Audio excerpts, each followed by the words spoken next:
Jill, as a sort of few folks who were first on, I'm technically giving the introduction and welcome today, although I think you should be welcoming me since I'm the newcomer to this. But we usually do a drive-through distribution of communion following our 10:30 service. So I'm usually out 12 to 1 doing that, but I'm thrilled I can actually join you in real time today and be a part of this conversation. I think most of you probably know the format by now. Bishop Dan will be giving us about 30 minutes on another one of the virtues, and then we'll break out into a small group conversation. As a reminder that the teaching portion will be recorded, but the small group discussions will not. So you can feel free to share freely with your colleagues in that small group conversation. Then we'll rejoin, and Father Dan will give us a final word and say a prayer to send us on our way. It's wonderful to join you today. And Bishop Dan, to you. Thanks so much. It's great to see everybody. In the Teach the Good Place, 4 young people of faulty lives die young and are consigned to the bad place. A second chance, are returned to life and behave impeccably, but again, they are sentenced to the bad place because the motive for all their good behavior was selfishly trying to get into the good place. So they negotiate for a third run at it. By now, they've come to understand that there is no way to deliberately get the external good of the good place. Their only possibility is the internal good of becoming good people. Ethics is about what we do. Virtue is about the reason we do it. Virtue ethics is the point at which action and motive connect. The Christian tradition is to grow into the likeness of Christ through the disciplined moral practice of Christ-like virtues over the course of a lifetime. It isn't about external goods or rewards, it's about who we become. Christian ethics holds that the core of Christian life, not all of it, but the core, consists of 7 primary virtues, 3 theological virtues, faith, hope, and love, and 4 cardinal virtues, prudence, fortitude, justice, and temperance. First, in this course, we considered prudence, the mother of all virtues. Prudence is wisdom in practical affairs, seeing things as they are and acting sensibly. The first commandment of prudence is deal with the real. Next, we considered fortitude, which is mental and emotional strength in facing difficulty, adversity, or danger courageously. Today, we take up the cardinal virtue of justice. So much has been written about justice from different perspectives, different disciplines, philosophical, theological, sociological, psychological, and political. Most of it has been tendentious, and there has often been a failure to see that the writers are coming from different disciplines, and so they're not so much disagreeing as they are just talking past each other. The classical sense of virtue, of justice as a virtue, has gotten lost. The word virtue still gets used and abused in justice talk, but what they mean by virtue is often quite obscure. I do not intend today to go down the rabbit hole of competing theories of justice. I'll just be focusing on the Christian virtue. And even that isn't going to yield anything neat and simple. Now, justice can be understood as a set of principles defining right and wrong. Justice can also be understood as a social value, something we care about. But in virtue ethics, we're looking for a quality of character, something that we can practice and grow. The virtue of justice is individual, a quality of a person's character. It is also social, a quality of the community character, an attitude and pattern of behavior that people share. Social virtue can be expressed by the state as laws, but it isn't limited by laws. It's broader, it's more cultural than laws. So, as I introduce the subject, I invite you to remember people you've known, preferably personally, who were just people or committed to justice.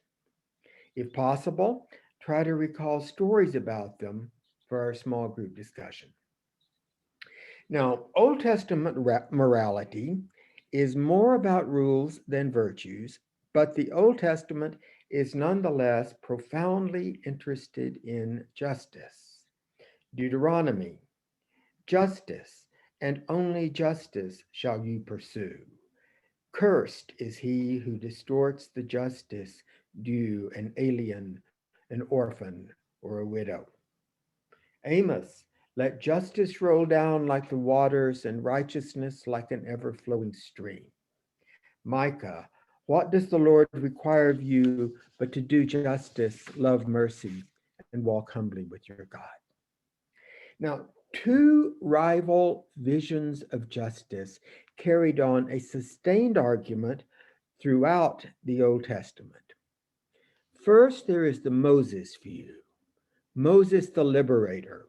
It's a freedom and equality kind of morality.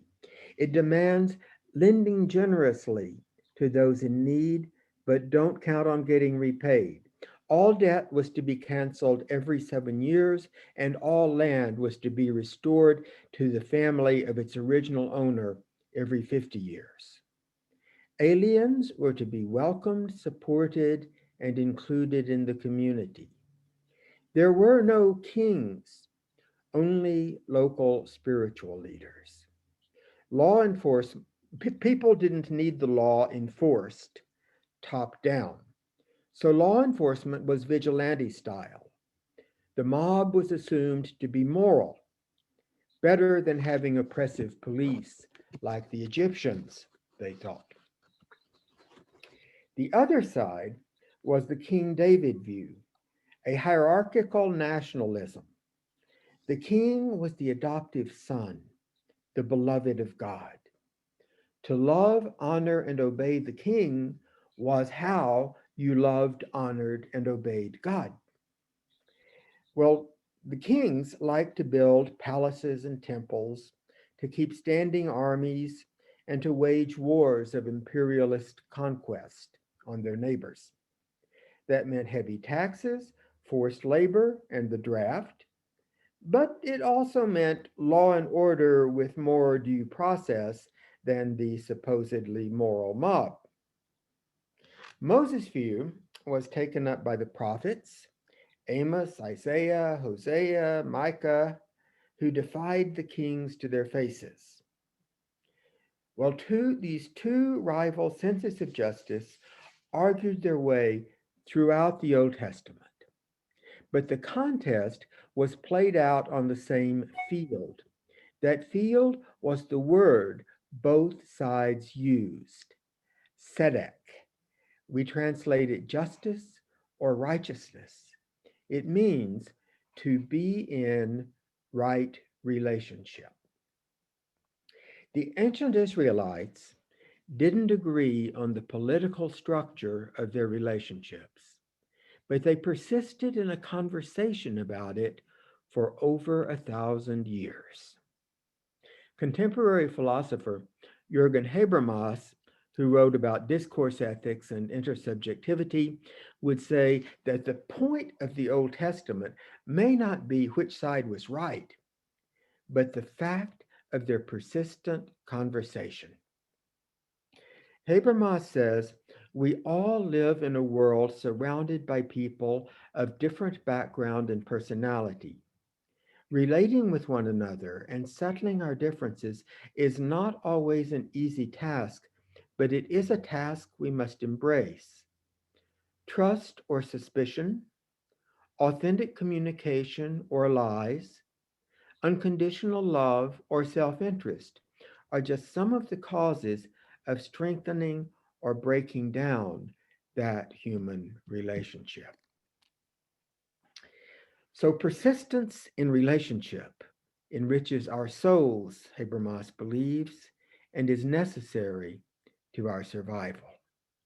Habermas believed Martin Buber's attitude of I and thou, viewing the other person as a subject in their own right, not just as an object to be persuaded into our view, is the foundation of authentic conversation. Turning to Jesus, the best place is to start is the Beatitudes. Matthew 5:6 reads, Blessed are you who hunger and thirst for, Greek word, dikaisune, for you shall be satisfied. We usually translate dikaisune as righteousness and give it a spiritual slant, but it could as easily be translated justice. Blessed are you who hunger and thirst for justice. But either way, dikaisune means right relationship. Jesus told stories of relationship, often relationships that cross conventional boundaries, the Good Samaritan, the unforgiving servant, the prodigal son. And he gave specific examples of how to behave justly. If you bring your gift to the altar and remember that your brother holds something against you, leave your gift there and go to be reconciled to your brother, and then come back and offer your gift. Judge not that you may not be judged, for by whatever judgment you pass, you shall be judged, and whatever measure you measure shall be meted out to you. Let the one among you who is without sin cast the first stone. Be like your Father in heaven, who causes the rain to fall and the sun to shine on the good and the evil alike. Jesus' disciples included a Roman collaborator and a zealot insurrectionist, the moralistic Pharisee Nicodemus and the prostitute who washed his feet, the cynical skeptic Nathanael and the madwoman Mary Magdalene. He not only befriended these diverse people, but he wove them into a community with each other. Now, Jesus is not a neutral. He envisioned a Moses kind of justice. He explained his mission by quoting Isaiah, "The Spirit of the Lord is upon me because he has anointed me to proclaim good news to the poor, freedom to the prisoners, and recovery of sight to the blind, to set the oppressed go free." Jesus wasn't neutral on the distribution of power and wealth, but having staked out his position, he engaged people of all stripes in the conversation. Jesus resisted the idea that a merely political revolution could create a virtuous society in which people could flourish and grow in virtue. Judah had done that before when the Maccabees threw out the Greeks, but then their rule was so bad that the Judeans actually invited Rome to come in and liberate them from their Jewish oppressors. Changing the state may help, but it is never enough to create a just society. Now, the definitive view of the Christian social order is from St. Augustine, but we need a bridge between Jesus and Augustine. That bridge is Plato. What he said about justice is certainly flawed, but there's still something in it that is essential to our understanding justice as a virtue. Plato taught that justice in the state was merely individual justice writ large. A just state was the product of just individuals. But let's start with the state and work backward. Plato said that there are three basic kinds of people: rational philosophers, passionate warriors, and responsible workers. The state was just when each filled their proper purpose, the right person for the right job. Likewise, each individual has three corresponding parts. We each have a mind to think, a spirit with the bravery for life, and a body with its appetites. Individual justice is an inner balance of the three parts of the person, just as justice in the state is a balance of each kind of person doing their job. That's obviously grossly simplistic. There are more than three kinds of people, and our individual selves are more complicated than those three parts. But we do each have parts.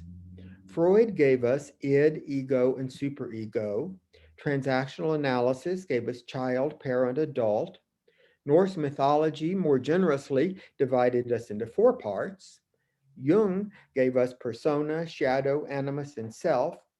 Psychosynthesis gives each of us a whole inner community of subpersonalities competing for space in the same body.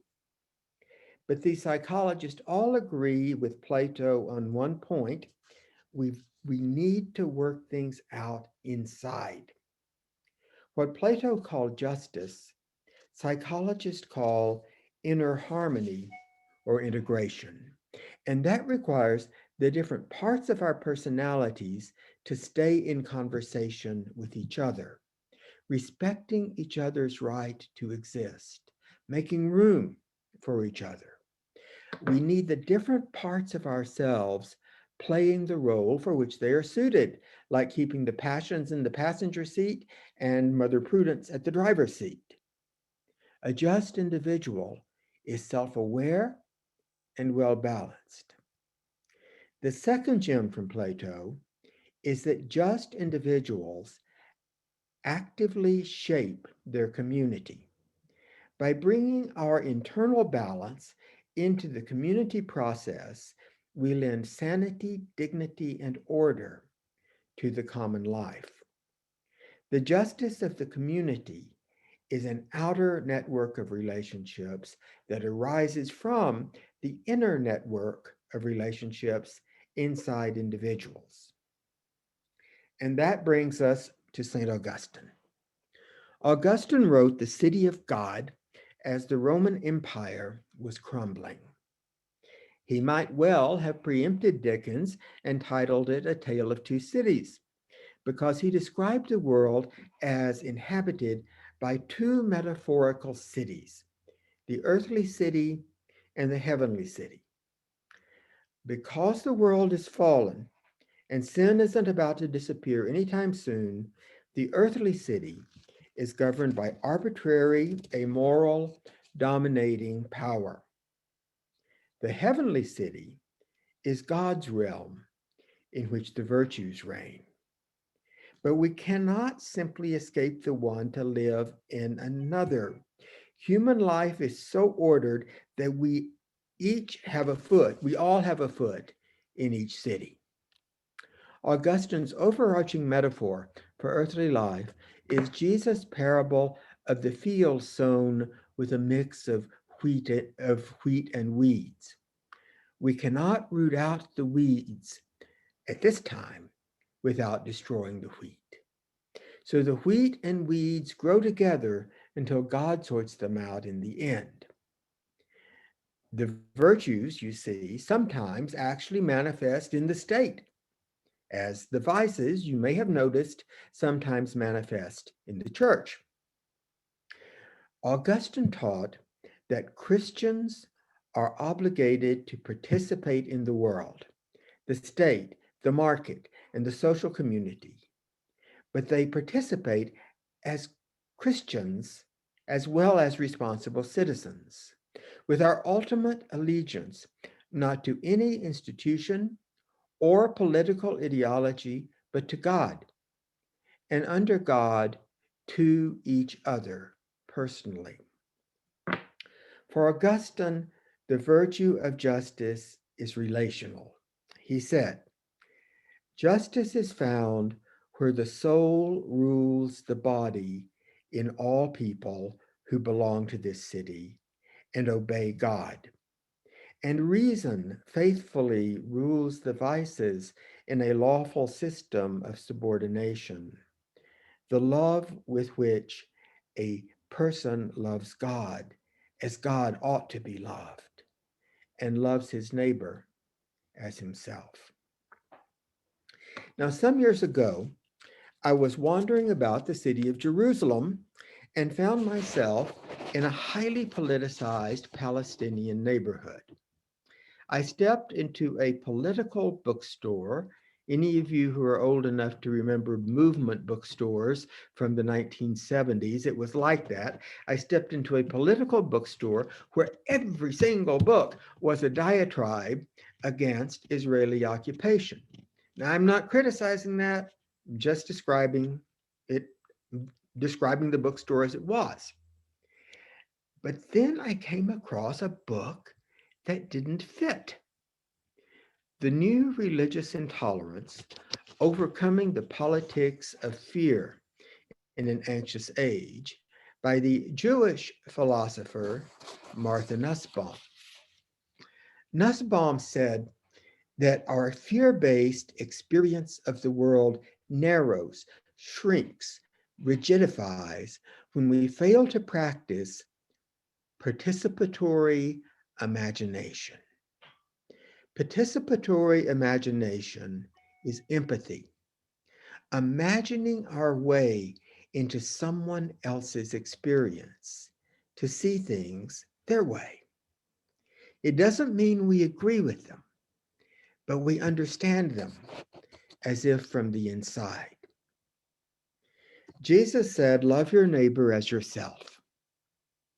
Enlightenment philosopher Immanuel Kant echoed Jesus in his rationalist language, "Never treat another person as a means to an end, but always as an end in himself." We can treat others as ends in themselves. We can love them as we love ourselves only if we first know them, which means seeing the world as they see it. That's in line with Martin Buber and with Jürgen Habermas. It's even more in line with Emmanuel Levinas. Having lost loved ones in the Holocaust, Levinas asked how that happened, and he concluded that Western philosophy, including the utilitarianism that had been dominant for the last 300 years, was immoral.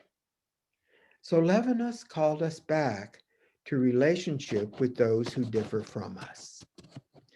Levinas wrote about the encounter with the other, by which he means the discovery that we are not the only ones here. We are not even the center of the universe. The very existence of other persons opens our eyes and gives rise to an ethical demand.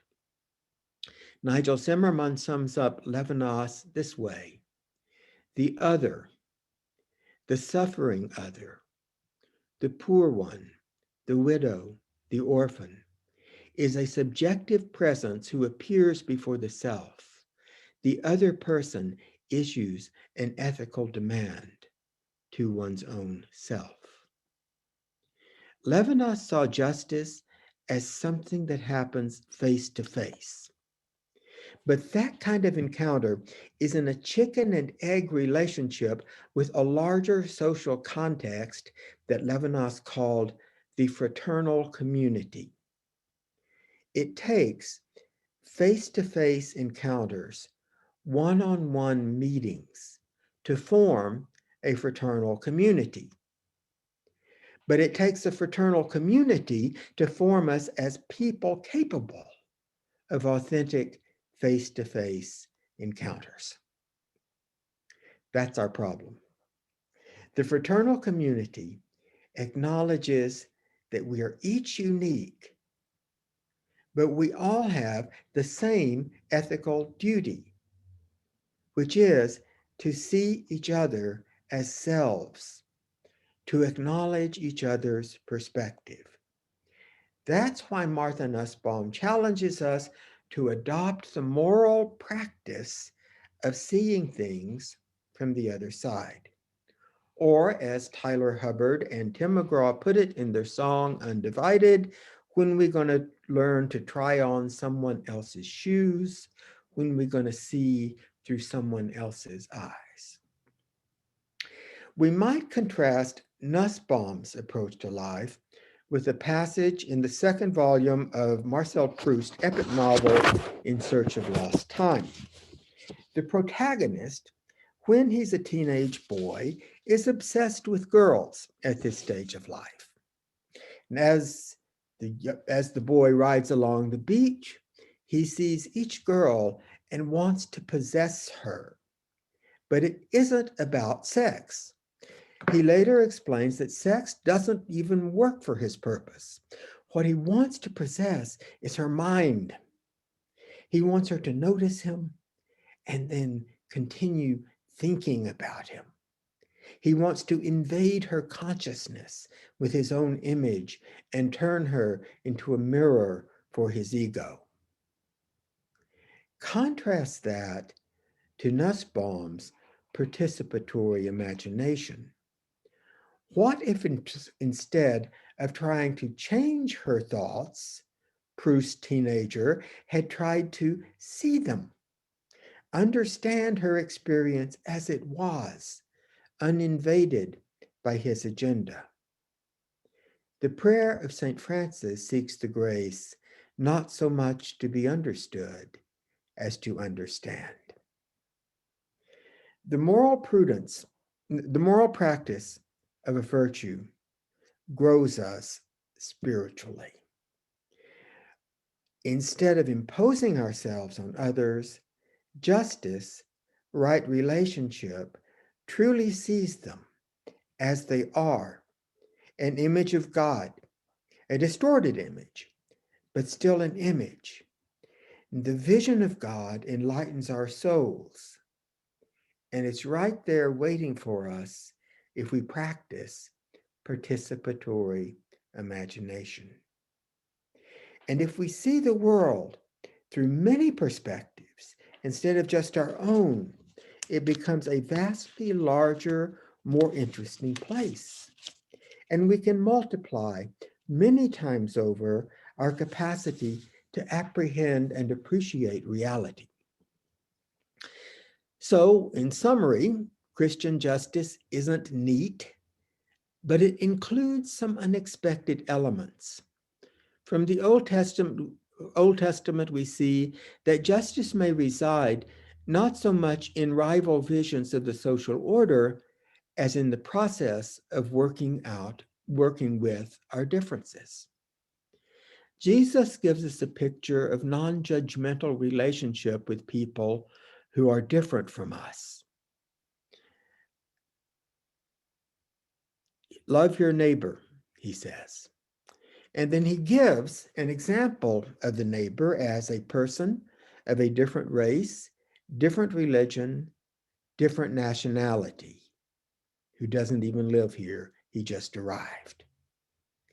Plato shows us to start by harmonizing our psychological parts, because whatever part of ourselves we have failed to integrate, we will project on to someone else. Levinas shows us justice as recognizing the other's moral claim on us. And Nussbaum says that recognition begins with empathy, seeing the world through the eyes of someone as different from us as possible. So let's break into our small groups. I invite you to try to remember someone you've known, and if